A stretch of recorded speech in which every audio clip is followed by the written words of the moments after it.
Welcome in, everybody, to ZB's Horsepower Talk. As always, I'm ZB, Zack Brown. Now, listen, this is going to be a quicker episode than usual. It's been a busy week. We do have a lot of big-time things happening on this show coming up sooner than later, so make sure you stay tuned for that. Make sure you follow on all social media platforms, anywhere you get your podcast. Make sure you do subscribe to the YouTube channel and check out the TikTok, all that stuff, everything, all the video stuff will be posted on all of that. This is beneficial for this one, especially if you usually listen to the car. Make sure you give it a follow on the stuff you can watch while you're at home. Now, quicker episode, we're going to dive into predicting Daytona, the regular season finale for the NASCAR Cup Series. And we're also going to give my reaction to the schedule that has just been released for the 2026 NASCAR season. So, without further ado, let's dive in to Daytona. Predictions? The only prediction I can guarantee is expect the unexpected. It's Daytona. Anybody has a shot to win. Anyone can win. Last year, Harrison Burton won and got into the playoffs. We could potentially see a first-time winner. We could potentially see a first-time winner for this year locking themselves into the playoffs. There is going to be a lot of chaos at Daytona for the regular season finale. Prime time, Saturday night, doesn't get much better than this. Now, the regular season championship, William Byron's, unless something catastrophic happens, I think he has enough points to seal the deal on the regular season championship. He's 68 points ahead of Chase Elliott. I think all he really has to do is start the race. I think that's it, and he wins the regular season championship. Big benefits there. Major bonus points heading into the playoffs to potentially skyrocket you to likely the round of 8. So, congrats to William Byron. Consistency showed a lot. Chase Elliott's been consistent too.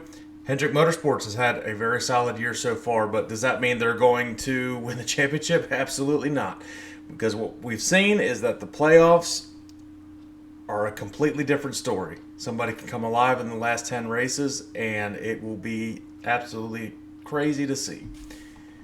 So, without further ado, let's get into our NASCAR fantasy lineups and race-winning picks for the regular season finale at Daytona. Now, on the screen, you can see that I have a points lead. Now, I am the leader in the league, finally, in NASCAR Fantasy. Now, I just basically need to have just a solid week, and I'll win the regular season fantasy. And then we'll figure out what goes on in the playoffs then. Pretty much down and out all the way through the summer coming up and fighting back hard. I clawed my way back to potentially win this championship. Not going to jinx it yet. So, for the lineups this week, obviously Dad's not on the screen right now, but he did send me everything for his fantasy. Dad's fantasy lineup this week, he's got Bubba Wallace, Joey Logano, Alex Bowman, Chris Buescher, Brad Keselowski, and Austin Cindric. His garage, and in the featured matchups this week, Austin Dillon versus Chris Buescher. He does have Chris Buescher.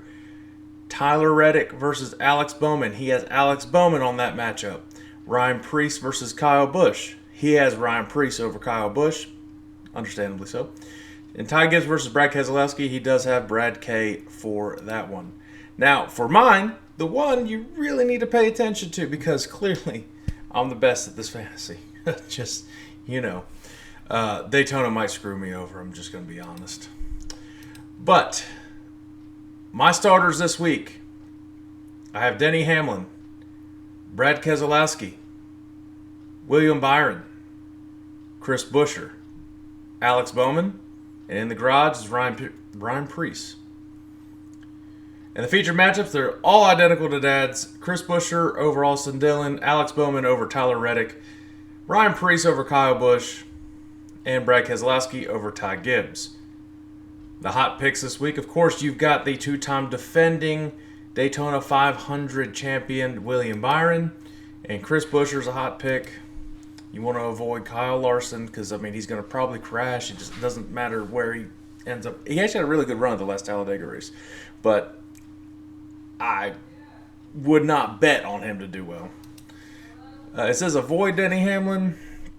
I don't really believe that because he's won Daytona. He's won Daytona 500, 3-4 times now? So, like, that, I don't really agree with that. That's why I got him in my lineup. And the sleeper is Alex Bowman. Alex Bowman has to get a win this week, guys. He has to win to get in. I believe so. Hold on. Maybe I just look at the playoff standings. Alex Bowman does not have to win. My bad. But if he wins, he's guaranteed to lock in. Now, he's last of the playoffs. So if there's a new winner outside of Tyler Reddick, he's kind of screwed. Well, he's not kind of screwed. He is screwed. He could make up ground on Tyler Reddick. He's 29 points behind Reddick. I think Reddick will have a solid run too. But here's who has to win. And these are the big names. Chris Buescher has to win. Ryan Preece has to win. Kyle Busch has to win. Ty Gibbs, Allmendinger, Brad Keselowski. These are the drivers that have to win. You obviously got everybody else. But those are the big names that have to get a big win here to lock themselves in. You might see all of RFK miss the playoffs unless one of them wins. So it's pretty crazy.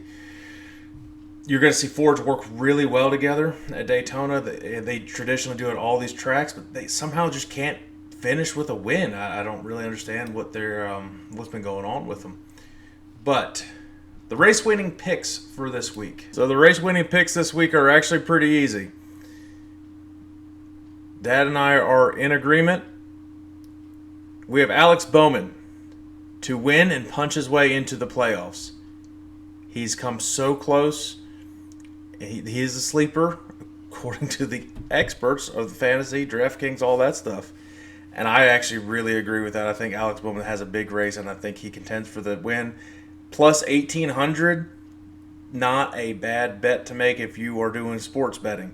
Alex Bowman to punch his way into the playoffs at the regular season finale, which would leave all these other drivers out, and Tyler Reddick would be in. Now, Tyler Reddick, he's going to be in the playoffs. He's locked himself in. It's literally the final spot. So, who gets this win? Comment down below who you think punches their way into the playoffs, or just simply wins the race if they're already in the playoffs. All right, now, the last thing I wanted to do, give my reaction to the 2026 NASCAR schedule. All right, here's the NASCAR schedule right on the screen for you. Starting off the Clash of Bowman Gray. Love it. Love it. I'm really excited that Bowman Gray gets another opportunity to host the season opener.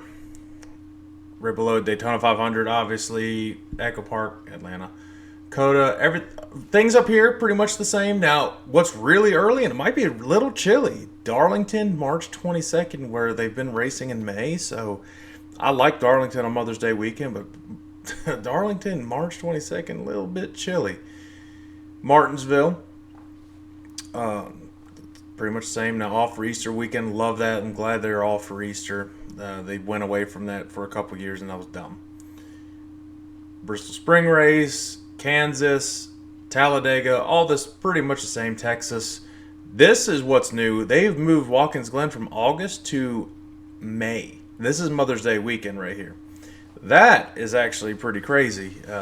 I don't know what the temperature is in New York in May. It should be fine, but just Watkins Glen going to May is pretty insane to see. Now, the biggest news, the All-Star race. Dover will be hosting the All-Star race for the first time ever, which they lose a points race, which I'm okay with. I think Dover will be great for an All-Star race. I really do. And then you've got the Coke 600, like always.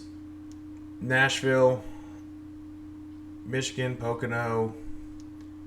This is really cool. The San Diego Fort race. I guess how you want to call it. Military base race. It's a the naval base out in San Diego. They're going to design their own course. Part of it's going to be on the runway out there, going around the whole facility. That'd be really, really neat to see. I'm all for that. I don't like the street courses and road courses, but having that with the military, I think that's really cool. So, but you're going back-to-back weeks here with a street/road course. So you got Sonoma right after that. Look what is back, though. This is what I'm talking about. This is a great July 4th weekend event. Chicagoland on July 5th. I am so excited that Chicagoland is finally back. This is the Chicago race they needed back. Chicagoland, with this package, with this next-gen car, will perform so well. I expect really, really good racing for that, and obviously we'll dive in when it gets closer to that. But I'm really, really stoked about that. Now, Atlanta, their second race is right after that. Put a little bit, some speedway racing, drafting racing. Look what's back in points racing, everyone. Over three decades. 4 decades. Three decades. Since the last points-paying race at North Wilkesboro, and Wilkesboro is back. 400 laps at Wilkesboro. That is going to be such a sight to see. The crowd is going to be amazing. I am so happy, and just I don't get excited about NASCAR making decisions because usually their decisions are very questionable. This is one of the best decisions they've made. Dale Jr. has been very vocal to get North Wilkesboro points race, and, well, job well done. It is back. Indies after that, obviously staying with the Brickyard, awesome. And then they're off. I like them being off in August, but this is the downside for them being off. They've got Iowa and then Richmond. Now, Richmond is Saturday night, August 15th. That is, for all the dirt racing fans, the same night as the Knoxville Nationals. So, Kyle Larson will not be racing in the 2026 Knoxville Nationals because of his schedule conflict at Richmond. Gives a lot of the other drivers opportunities to potentially win their first Knoxville Nationals. You saw a first-time winner this year, so you might see a lot of other teams step up to the plate, and perform. New Hampshire's after that, and then the regular season finale. New Hampshire's out of the playoffs next year, and the regular season finale is back at Daytona. I do like that. I like the regular season finale being in Daytona. It adds some excitement. And then the playoffs start with Darlington. It's actually the same as this year: Darlington, Gateway, Bristol. Then Kansas, Vegas, and why are we still doing the Charlotte Roval? Like, how many drivers is it going to take for NASCAR to change from the Roval back to the Oval in Charlotte? Make it the 500-mile race at Charlotte, and make that the last of one of the rounds. And I'm fine with that being the end of round 12. But Roval, really, we have to keep doing this. Drivers are tired of it. Fans don't really get much excitement. I've been there. I work at the race a lot of times, and it's just not the same. The energy's not the same. Everything's so spread out, and you just don't get the excitement that you would out of the Oval there, Charlotte. Make it a Saturday night in October and just have some fun. That would be incredible. I digress. The Phoenix, Talladega, Martinsville, I believe that's the same, well, minus Phoenix. Homestead's finally the championship next year. I'm for that. I'm for Homestead being the championship. With this package, it will put on great races. I like the All-Star and the championship race switching every couple years. So if you move the All-Star race in a couple years to Las Vegas, which would be really big, that would be cool. I think the championship race at Vegas could do well. I even think a championship race at Charlotte would do fine, and everybody's like, that's too cold. Well, the sprint cars race in November for the World Finals. Why not have the NASCAR championship race in November? I think that would do huge at Charlotte. It's where all the teams most of the teams are based out of. I think that's got to be considered. I really do. But I like it.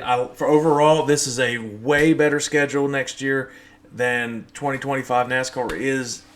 Listening to fans, listening to drivers, except the Roval, and building the best schedule that they possibly can. So I'm for it. I'm excited to see it. Prime has some more races next year streaming, so I like that. I think Prime has actually the best broadcast crew right now, the best broadcasting in general. I just think Prime did it right. But what do you guys think of the NASCAR schedule? I think it's good. Let me know what y'all think.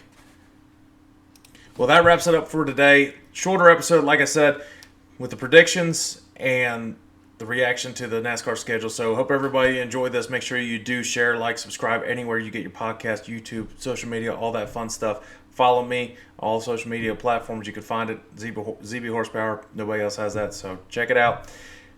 We'll see you guys next week.